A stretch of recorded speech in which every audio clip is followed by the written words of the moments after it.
की सुबह वैसी नहीं थी जैसी अक्सर शहरों में होती है। यहाँ की सुबह पक्षियों की चहचहाहट और हल्की खड़खड़ाहट से शुरू होती थी। दीवारों और फूस की छत वाला एक छोटा सा घर था जहाँ माधो सीता के साथ रहता था।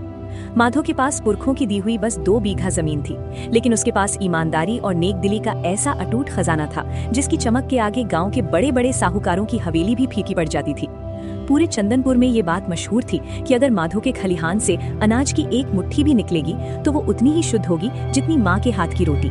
लोग कहते थे कि माधो अनाज नहीं बल्कि पुण्य बेचता है। उसके तराजू का पलड़ा कभी किसी के हक में नहीं झुकता था, बल्कि वो हमेशा सामने वाले। ओ भाई, कहाँ चले अपनी गाड़ी हाँकते हुए? लगता है इस बार रास्ता भूल गए हो। हर साल तो तुम्हारी फसल की ये बोरियां मेरी डेहरी पर उतरती थी, पर इस बार तो तुम नजरें चुराकर ऐसे निकल रहे हो जैसे मैं कोई पराया हूँ। क्या बात है, इस बार माल कम हुआ है या साहूकार बदल दिया?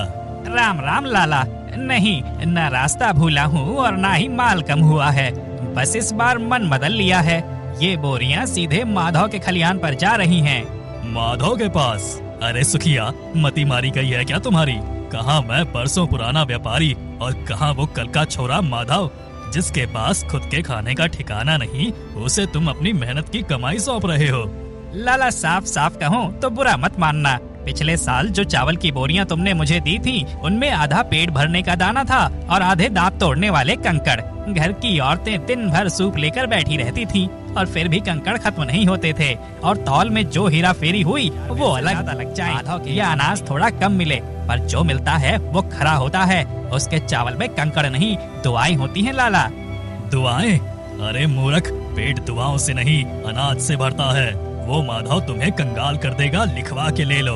वो खुद भी आधा को उधार बांटकर अपनी नेकी का ढोल पीटता है। व्यापार ऐसे नहीं चलता।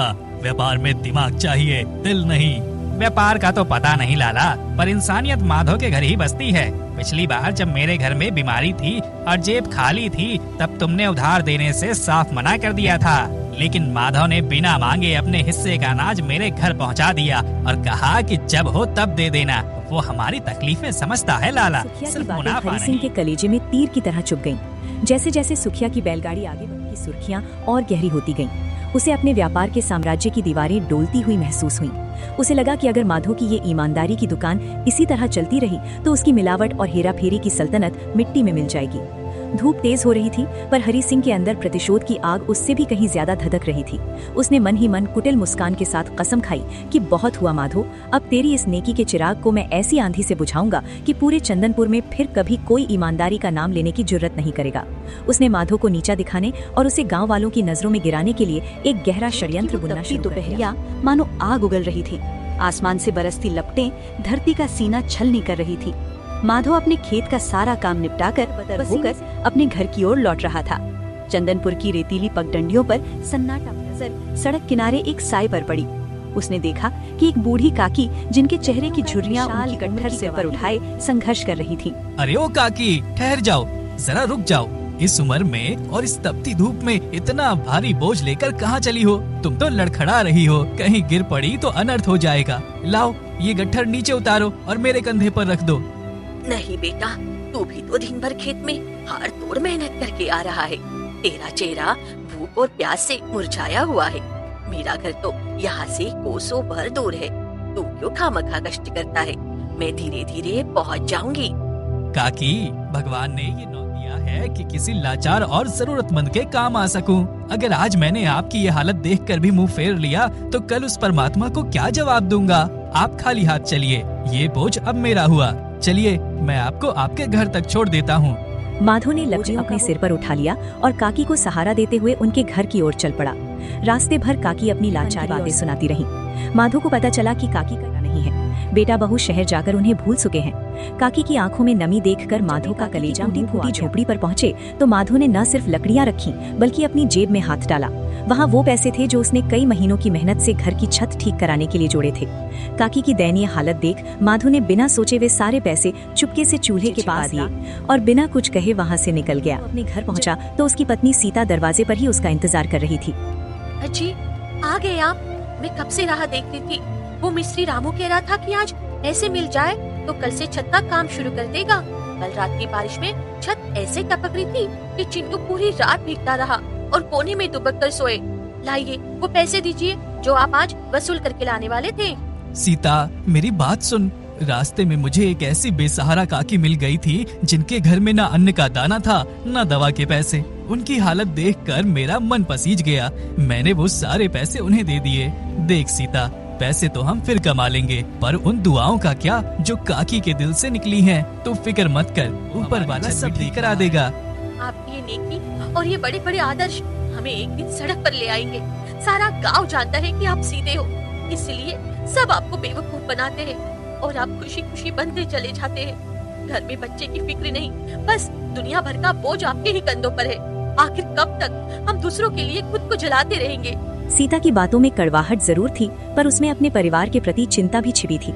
माधो खामोश रहा, क्योंकि वो जानता था कि सीता गलत नहीं है, लेकिन उसका मन उसे ये यकीन दिला रहा था कि भलाई का रास्ता भले ही कांटों भरा हो, पर उसकी मंजिल सुकून ही होती है। उस रात माधो के घर की छत टपकती रही, जंगल के रास्ते घर लौट रहा था। सूरज डूब रहा था और जंगल में सन्नाटा था। तभी उसे झाड़ियों के पीछे से किसी के कराहने की आवाज सुनाई दी। माधो ने हिम्मत करके वहां जाकर देखा तो धूल में एक बूढ़ा घायल मुसाफिर पड़ा था। डाकुओं द्वारा लूटे और पीटे जाने के कारण वो भूख प्यास से बेहाल था। बाबा, होश संभालिए बाबा। आप इस अंधेरे जंगल में अकेले यहाँ इस हाल में क्या कर रहे हैं? आपके शरीर पर ये चोट के निशान कैसे आए? क्या किसी जंगली जानवर ने हमला किया या किसी बदमाशों ने आपको लूटा है? मैं इस रास्ते से अपने घर जा रहा था कि अचानक डाकुओं ने मुझे घेर लिया। उन्होंने मेरा घोड़ा, मेरे पैसे और सारा कीमती सामान छीन लिया। विरोध करने पर उन्होंने मुझे बेरहमी से पीटा और मरा हुआ समझकर यहाँ फेंक दिया। मैं घंटों से पानी की एक बूंद के लिए तरस रहा हूँ। अब इन बूढ़ी हड्डियों में इतनी शक्ति नहीं बची कि एक कदम भी चल सकूं। आप घबराइए मत बाबा, जब तक माधव जिंदा है आपको यहाँ इस हाल में मरने नहीं देगा। मेरा घर यहाँ से ज्यादा दूर नहीं है, आप बस किसी तरह हिम्मत बांधिए और चलिए मेरे साथ। वहाँ आप चैन से आराम करिएगा। 2 निवाले पेट में जाएंगे तो जान में जान आएगी। जब आप पूरी तरह ठीक हो जाएंगे तब आगे की सोचिएगा। पर बेटा, मैं तुम्हारे लिए बिल्कुल अजनबी हूँ। आज के दौर में जहाँ सगे भाई एक दूसरे का गला काट रहे हैं, वहाँ तू कैसे कर सकता है? क्या तुझे डर नहीं लगता कि मैं कोई बहरूपिया भी हो सकता हूँ? बाबा, इंसानियत से बड़ा और पवित्र कोई रिश्ता इस दुनिया में नहीं बना है। अगर मैं चेहरे देखकर मदद करता तो शायद कभी किसी के काम ना आ पाता। भरोसा दिल से किया जाता है, दिमाग से नहीं। चलिए मेरे कंधे का सहारा लीजिए, मैं आपको घर ले चलता हूँ। माधो घायल मुसाफिर को घर लाया।